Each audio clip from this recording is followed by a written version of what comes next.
Déjà, c'était une belle occasion à Clermont de rencontrer les autres talents de la fête. J'ai pas pu parler avec tous, mais je trouve que ça donnait lieu à des choses intéressantes.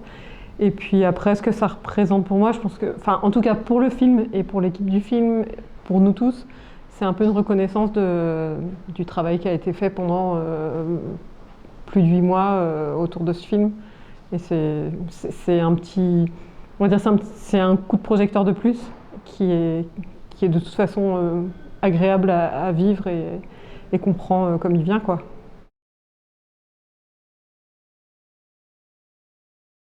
Le fait d'ouvrir à un public plus large, de toute façon pour un film d'animation comme celui-là, c'est bénéfique parce que ça permet de montrer, d'une, que l'animation n'est pas réservée aux enfants, ce qui est souvent un présupposé en animation, et aussi de montrer un autre type d'animation, je dirais, qui est peut-être moins évident, moins narratif,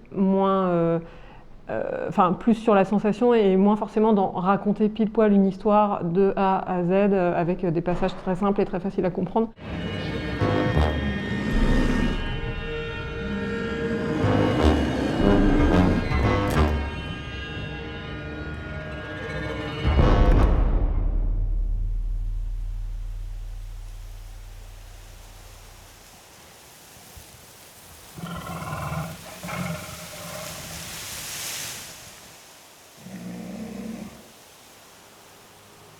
Je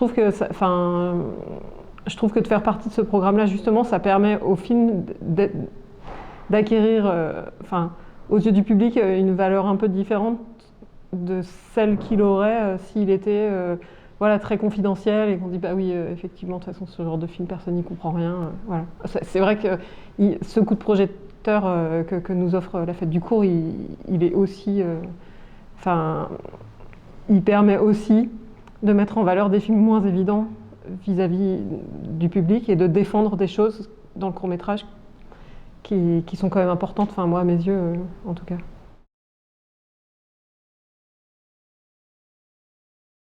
Je dirais que c'est un peu les deux, c'est-à-dire que d'aller à la rencontre du public et d'avoir des interprétations qu'on n'aurait pas eues soi-même du film, moi je trouve ça assez génial. Ça me surprend toujours. Il y a toujours, on a rencontré tout un tas de publics différents, des étudiants, voilà, des personnes, des parents, et à chaque fois ça résonne différemment pour chacun. Et ça, je trouve déjà d'accompagner le film et d'avoir ces retours-là très intéressant. Après, moi, j'aime qu'il y ait une part de mystère autour du film, donc je ne suis pas forcément là quand je l'accompagne pour expliquer ce qu'il y a dans le film, parce que j'ai justement voulu faire passer des choses qui m'étaient propres, et je savais très bien que ce sens-là pourrait échapper à certains.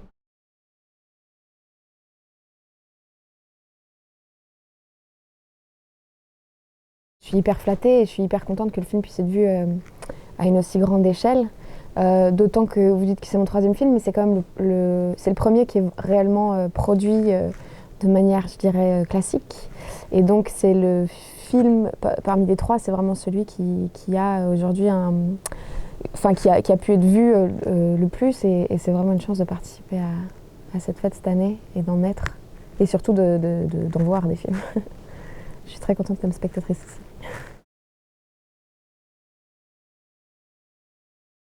Moi, j'avais quand même l'impression que un des sujets du film, c'est aussi l'apprentissage par une adolescente de son pouvoir de séduction et aussi les zones grises que ça implique par rapport aux hommes qu'elle croise.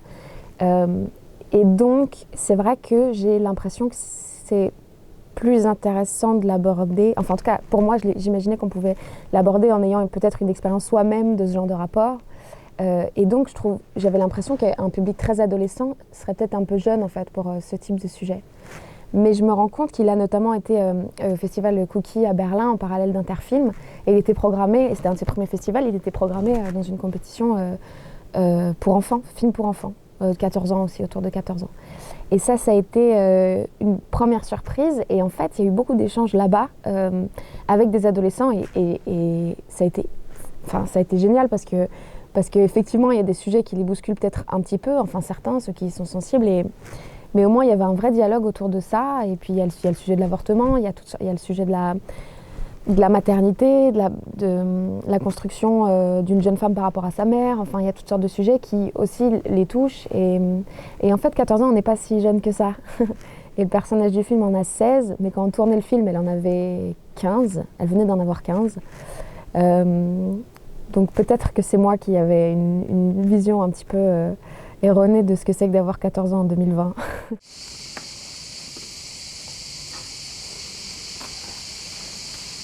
Tu devrais pas fumer. T'es ouf toi de me parler comme ça. Tu sais que ça va pas durer. Quoi? Avec ma mère. C'est que dans 2 semaines, elle en a marre de toi.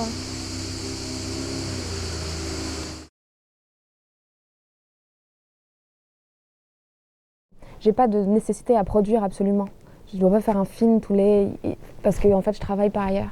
Et donc les histoires que moi j'écris ou que j'ai envie d'écrire, elles sont quand même assez personnelles. Je pense que ce film n'avait pas d'agenda au sens où il tombe pas au milieu de ce mouvement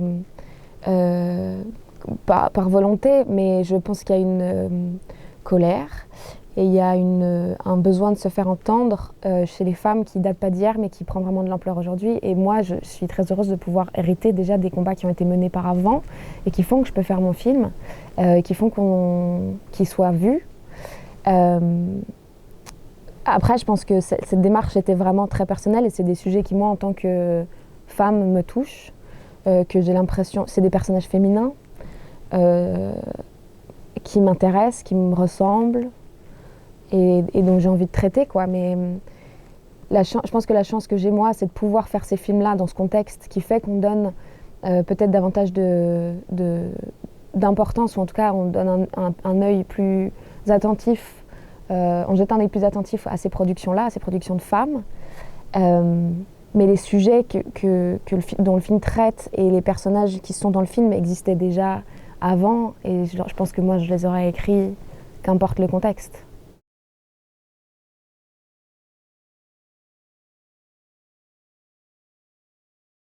Non, j'étais extrêmement content, satisfait. Effectivement, le film va être montré à un public qui n'est pas forcément adepte de court-métrage ou qui d'un coup va découvrir des courts-métrages. Alors ça peut être dans des salles des fêtes. Là, d'ailleurs, je crois que je dois le présenter à la maison d'arrêt de Beauvais. C'est toujours hyper intéressant de découvrir les réactions du public en fonction des pays et puis en fonction des villes, des villages. Si le film est montré dans une salle des fêtes, c'est pas le même public que dans un collège, donc c'est pas les mêmes réactions. Moi, je sais que le film plaît pas mal, par exemple, aux collégiens. C'est une chose qui m'a beaucoup... Les derniers prix qu'on a reçus, c'est vraiment quasiment 80% de prix de collégiens, donc ça va de 6e à 3e. Et je vois bien que les réactions sont pas du tout les mêmes que quand on reçoit un prix du public ailleurs, où c'est un public plus mature, quoi. Là, je crois qu'ils sont très sensibles au personnage de Mike, qui est un espèce de chien fou, rebelle, qui veut absolument pas respecter les règles. Donc je pense qu'ils se reconnaissent là-dedans, et puis dans la relation amicale intergénérationnelle. La 7, elle fonctionne bien, la 17, elle fonctionne bien, la 27, elle fonctionne bien. Mais la 13, elle fonctionne pas. J'ai jamais pris la 13, Ahmed. Pourquoi je la prendrais aujourd'hui? C'est le PMU ici ou quoi? Quel PMU? C'est qui celui-là? Oh, c'est un Comment ça, stagiaire. le PMU? Il est nouveau, c'est un stagiaire. Ouais, non, mais, je suis pas un cheval, hein. C'est bon, c'est bon. J'ai jamais fait, ça fait C'est 13 bon. ans que je viens, Non, j'ai jamais pris la 13. Tu veux pas la 13? Non, je veux pas la 13. Prends la 17. Allez-y. Ok, merci. La 27. La 27, c'est pas Merci grave. beaucoup. C'était ouf le jeudi.